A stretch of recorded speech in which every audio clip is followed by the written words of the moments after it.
Today on Community Watch, we'll be talking with Alvin Jackson, the father of the King Holiday celebration in Rome. It'll be a great half hour. Stay with us.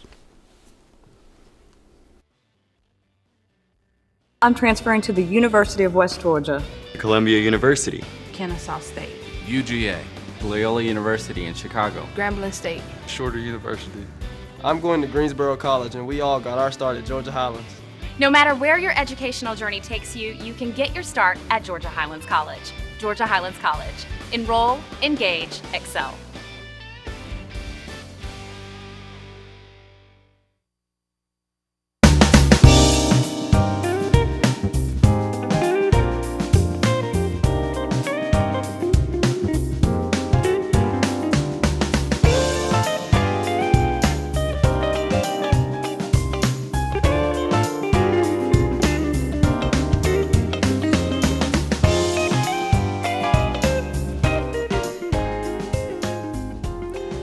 Welcome to Community Watch.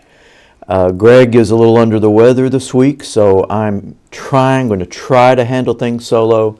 I know most of you watch the show so you can see Greg, but this week I think it'll be interesting enough where you maybe might want to watch it anyway. We'll be talking about the King Holiday celebration, which is very unique in Rome. And we've had programs about this time every year about the activities coming up in Rome on the King Holiday, and this weekend is jam-packed like they typically are. And we're very fortunate after the next break to have our guest, Alvin Jackson, who started this business some time ago. We'll talk about how it's developed and what's planned for this weekend. And I think it's an important show, but also a show you'll want to listen to so you'll know what you'll be doing on the King Holiday weekend here in Rome. So stay with us. We'll be right back with our guest after this.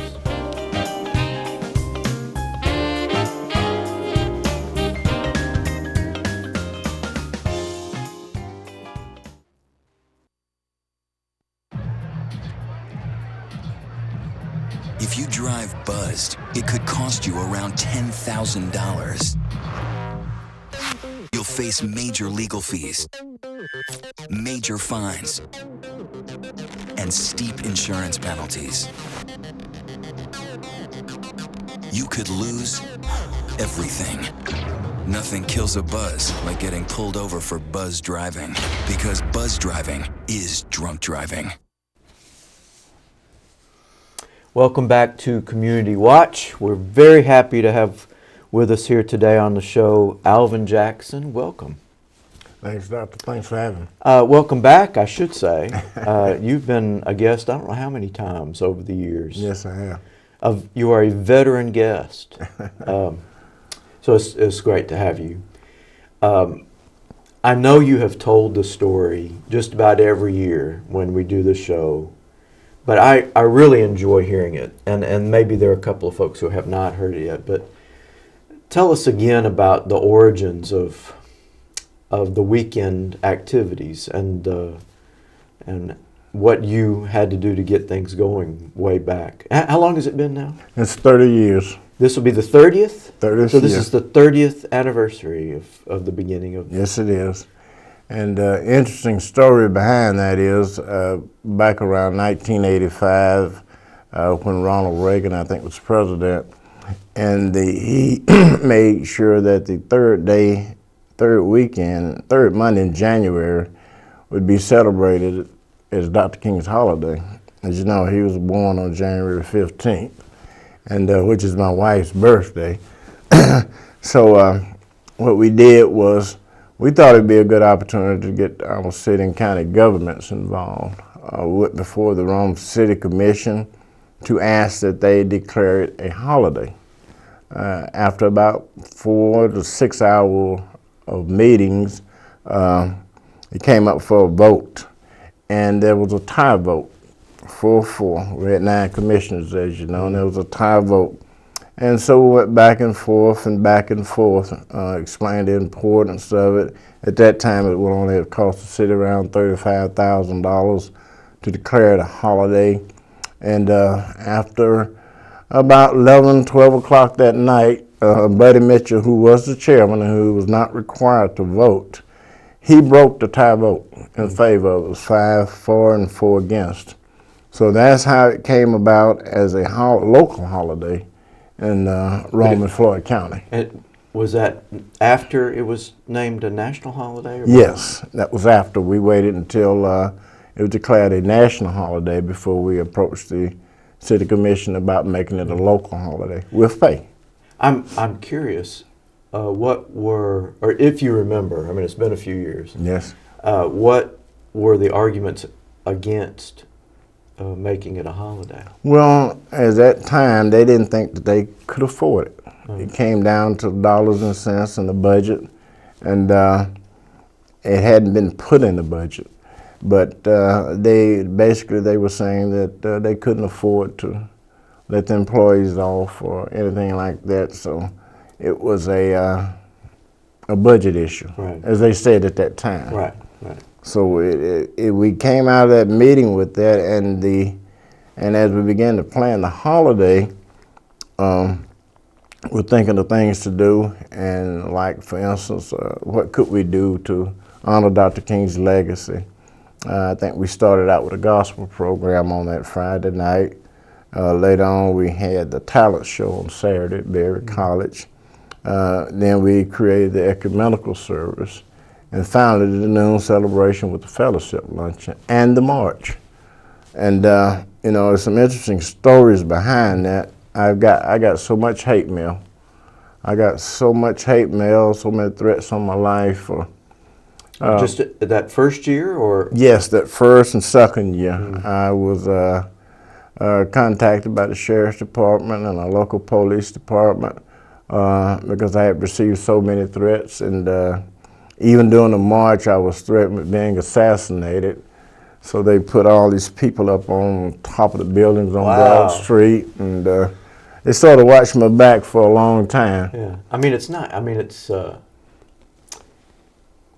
It seems like a time that should be past. I mean, things like that. Even 30 years ago is no. Historically, it's just yesterday. It's like yesterday. Yes. So it's disappointing, but I guess not surprising to hear this. Now, did you do the march the first year? Yes, I did. And I started a march with 5 people. It was raining, sleet, ice, and snow. And we only had 5 people show up that day. And one was an old man I called Mr. Maurice. He wore a plaid jacket and some Brogan boots. Right. And, he asked me, well, are we still going to march? I said yes, because in my heart, weather didn't stop Dr. King from marching. Right. So it wasn't about to stop me. And we actually had that first march. There were only 5 people participated in it. And, but that was not enough to discourage you from making it an annual event. No, I'm one of those people that came up during the Civil Rights era. I was part of that movement. I was part of what went on here in Rome, and it was a time in my life that I really took pride and committed myself to the Civil Rights movement. You know, it was actually this show and various guests, yourself included, and a number of others who talked about some of those events that happened right here in Rome during the Civil Rights Movement, the sit-in march, and the school kids on Broad Street. I guess that was back in the 60s. Though, yes, middle 60s. I was a part of that also. Well, see, so much of that I had little to no knowledge of, and I hope that we're doing a better job of bringing back those memories and events for people to hold on to and remember. I know there have been a number of different tributes and occasions for some of those events to be publicized. So I hope that's the case, because we've got to remember how things were not so long ago, really, just a few years ago, and there's still issues to deal with. I agree. Now, over the years, the march, because now the march is pretty well attended. I mean, it's a pretty packed event. Yes, 1,500 plus people now. So from starting out with 5 and going to 1,500 is pretty impressive. It is. It really How did is. you do in the second year? Did it grow? Well, it grew somewhat a little bit. I think maybe that second year we might have had 40 or 50 people. And as years went on, we sort of cultivated. We wanted to show more diversity, more inclusion. If you look at the march per se, you see people, I know I've had people want to march in a wheelchair. They wanted to be a part of it. It sort of gives everybody an opportunity to participate in that march. Right. And the march is on that Monday. It's the final day of the weekend Yes. event. So, Yes. and I know it starts on the south end of Broad Street. Yes. And goes up to the auditorium. Isn't that right? Yes. And I think you start lining up at 11. 11 o'clock and the march starts at exactly 11:30. And we proceed up Broad to the city auditorium where we have our noonday celebration. Right. But there's a lot going on before then, starting, I guess, on Friday. Yes, it is. So let's talk about some of the other things that are planned this weekend. I mean, it's a busy weekend. Yes, it's very busy. Interesting thing about that is we're the only 4 consecutive days of celebration in the state of Georgia. 4 consecutive days, and I received a call from Atlanta, from the King Center last week, and I had some contact with them over the summer, and they weren't aware of what Rome was doing until someone told them. Right. So now I think they're looking at planning 18 days. Exactly. So we started out with 4 days, 4 consecutive days, and I was very proud of that because we were able to institute that and bring people together. Now, is that the events across 4 days? Is that something that you did from the beginning? Yes, we had events for 4 days, and we thought it through, and we've been doing it for 30 years. I mean, no one else was doing it. Yeah. Well, that's pretty impressive. I mean, it's impressive for Rome, just within the community itself, but very impressive to be the one place out of the entire state that has such a large celebration, 4-day celebration. Even if the King Center is going to try and outdo us now. Yes. But, so let's. We've got a minute and a half or so before our break. Tell me what's happening on that first day. I think we have time for that. Well, on the first day, we'll have a production that's written by Victor Hickson and Willie Mae Samuel. The title of it is Journey into Blackness Through Art, Music, and Poetry. What they've done is sort of created several skits and put together a production to show people what these different entities partake. Mm-hmm. That's free and open to the public. The only thing that we do that we have to charge for is the prayer breakfast. That's because of the catering and certain guidelines. And that's on Saturday. Yes. But Friday night, the production is that at the auditorium? Yes, it starts at 6:30 at the Rome City Auditorium. And it's free. And it's free. And what is the title again? The title is Journey into Blackness Through Art, Music, and Poetry. And that is a production by Victor Hickson and Miss Shropshire, did you say? Yes, Miss Mary Shropshire. Well, just knowing those two individuals, it's going to be entertaining. It is. It's going to be entertaining. Well, we're coming up on a break here in a few seconds. So when we get back, we will continue talking with our guest Alvin Jackson and find out more about what's going on this weekend at the King celebration. So stay with us.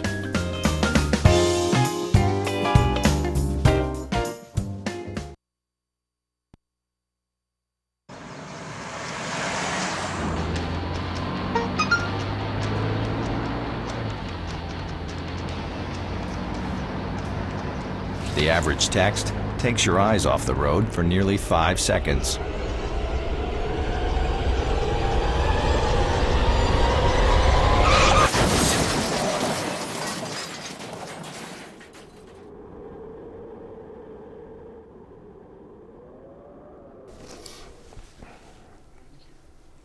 Welcome back to Community Watch. Here with Alvin Jackson, who is talking to us about the events coming up this weekend, the King Holiday weekend in Rome, which is the longest, well, the only 4 consecutive day celebration in the state of Georgia. Yes. I bet there are many other states that don't have something like that either. It'd be interesting to see. But Mr. Jackson initiated this tradition, what is now a tradition in Rome, and it is 4 days of very impressive activity to honor Dr. King. Friday night, you were saying there's a production at Yes. the auditorium at 6:30, and it is free. Yes. And then Saturday morning is the prayer breakfast, Mm-hmm. the only thing that has a charge. Yes. So tell us a little bit about that. Well, first let me say I was one of the ones that initiated. I don't want to take all the credit. There were a couple of others that helped you. A couple of others that helped you. several others. So Well, I'm really appreciative of. yeah. So what about what's happening at the prayer breakfast? Well, Saturday morning we'll have the prayer breakfast, which is at the Forum, and there will be free parking. We have a wonderful breakfast plan. Our keynote speaker for that event is Mr. Corey Strickland, Sr. He's a young man that's traveled quite a bit. He's from Carrollton, Georgia, and he's worked his way up through the ranks in the Masonic Lodge. So he is Deputy Grand Master of the Lodge, number 592. So he's worked his way up through the ranks. He's a young man, and that's one of the things we try to do is get good speakers and young speakers that can reach the crowd. And I think he'll do a good job. He's an interesting young man, and his record speaks for itself. So that's at 9 o'clock? 9 o'clock Saturday morning at the Forum. And that, how much is that breakfast? The tickets are $15 each. Tables seat 10, they're $135. Okay. And you have to contact John and Laney Stevenson to get those tickets, or you can purchase them at Kroger by Tuesday. Okay. Because they need to know how many people to expect. Yes, we have to get that count into the caterer as soon as possible, Right. so that we make sure that we have enough for those people. Well, is that the only event on Saturday? Yes, it is. We used to have a talent show at Berry College, but the students are out, so it was hard Right. to keep them That's corralled. right. That's right. Well, the prayer breakfast is usually a very good event, good food, and well attended too. Usually. Yes, it is. Yes, it is. We're hopeful. And seems like folks of all ages attend that event. Yes, yes, and it's geared toward the kids, the children, and parents bring their children out. Different church groups bring their kids out, their youth, and it's a wonderful event. Very, very wonderful event. So tell me about Sunday. Sunday is our ecumenical service. This year, it'll be held in the North Rome Church of God, 1929 North Broad Street. Begins at 5 p.m. And the speaker will be Reverend Dr. John Foster. He's a well-educated man. He teaches on the college level. He's the senior pastor of Big Bethel African American Episcopal Church, AME. So he has an extensive background. He's spoken in several different places. And one thing we try to do, and I hope people understand this, is that we are diverse. We're a diverse group because that is what Dr. King was about. It wasn't just about black people or white people. So we try and incorporate various churches, black churches and white churches. The program is filled with a diverse group of individuals, African Americans, whites, Jews, and we have different people in different places.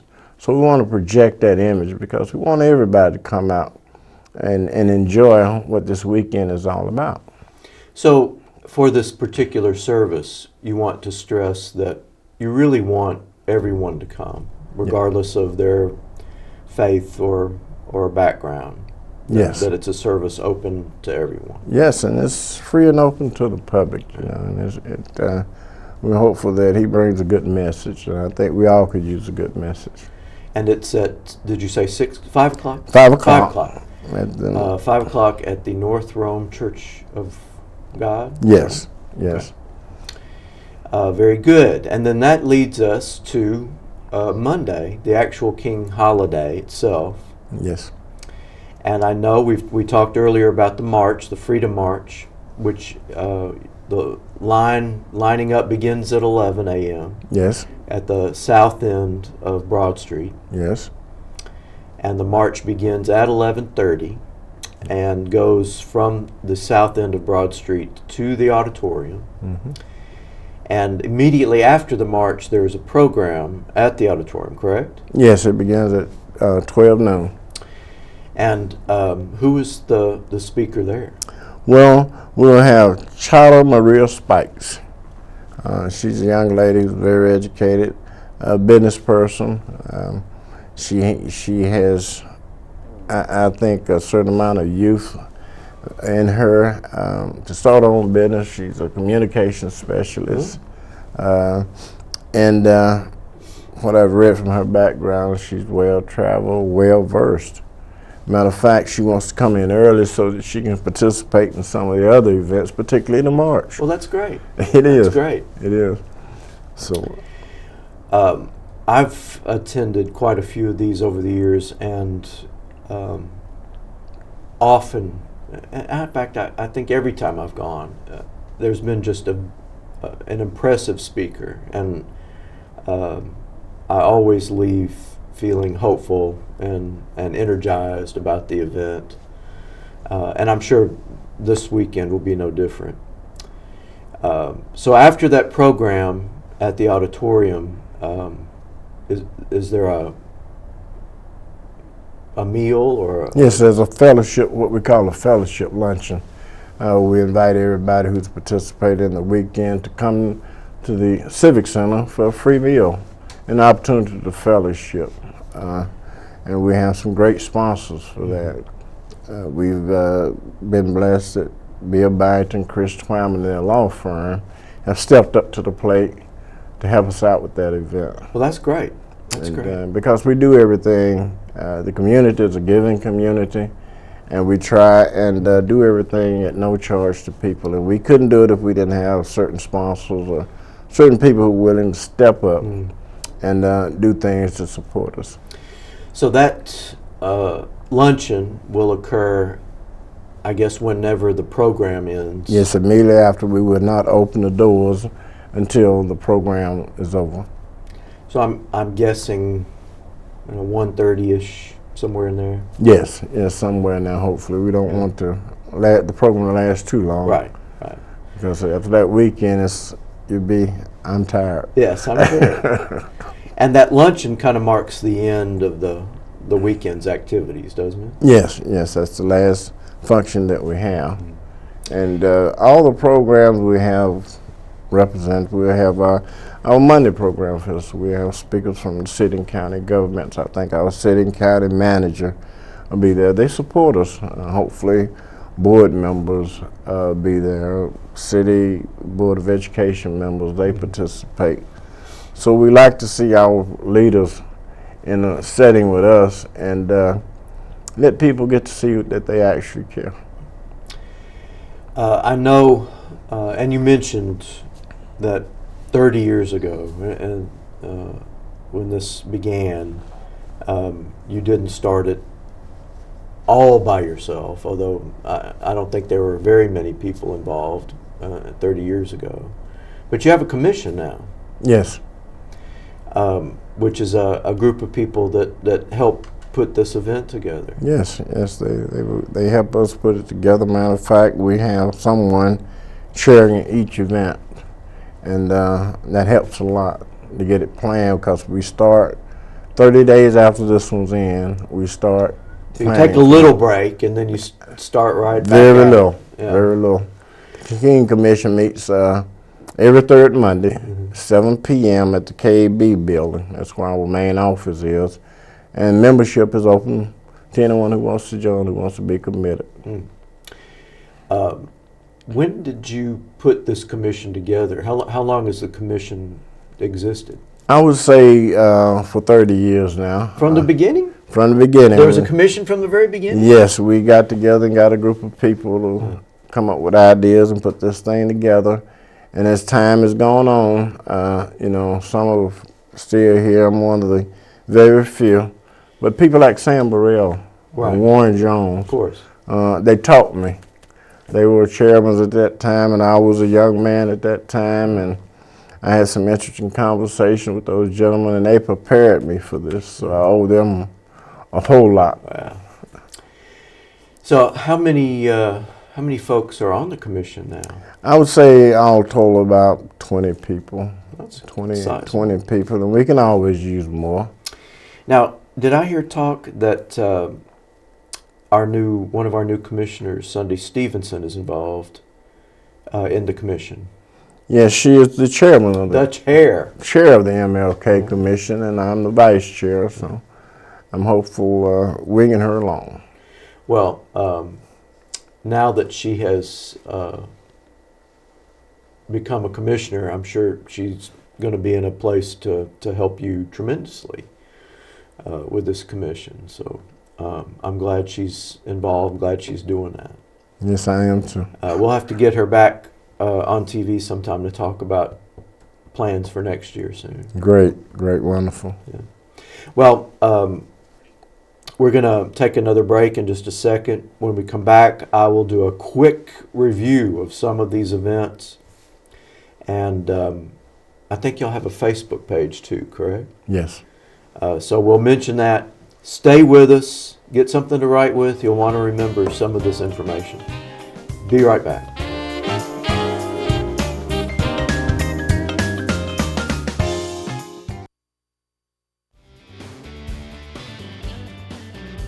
I'm transferring to the University of West Georgia.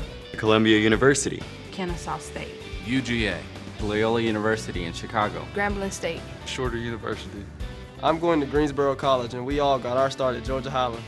No matter where your educational journey takes you, you can get your start at Georgia Highlands College. Georgia Highlands College. Enroll, engage, excel.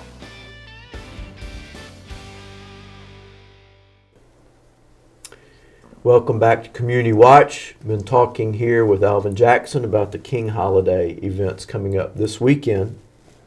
On Friday, we've got a production at the City Auditorium at 6:30. It's absolutely free. Journey into Blackness through art, music, and poetry. On Saturday is the prayer breakfast. It is $15, and you can get those tickets at Kroger. Got to get them soon. It's at the where is that? Forum. The Forum at 9 o'clock. Sunday, the ecumenical service at 5 o'clock at the North Broad Church of God. Is that Yes. right? And then Monday is the march, 11 o'clock, south end of Broad Street. Program at the auditorium. Lunch to follow. Participate this weekend. Participate in all of it. And thank you so much Thanks for for all you having do. Thanks for having me, To Doc. keep this going. Thank you. Thanks for being with us. We'll see you next time on Community Watch.